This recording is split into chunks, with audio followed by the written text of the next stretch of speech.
sakladım seni üzümlü küme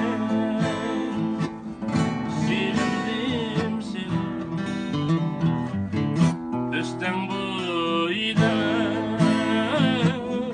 sakladım seni üzümlü küme sevindim seni kara kaşlı güzel yarim aşkında ezilse leyletti kara kaşlı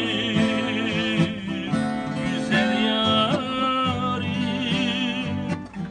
aşkında ezilse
ayga qarab naqsha etme aşkında yürekleri kıymadı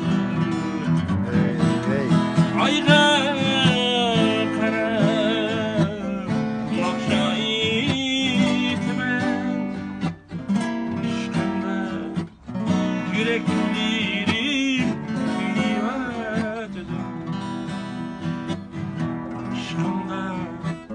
yürekleri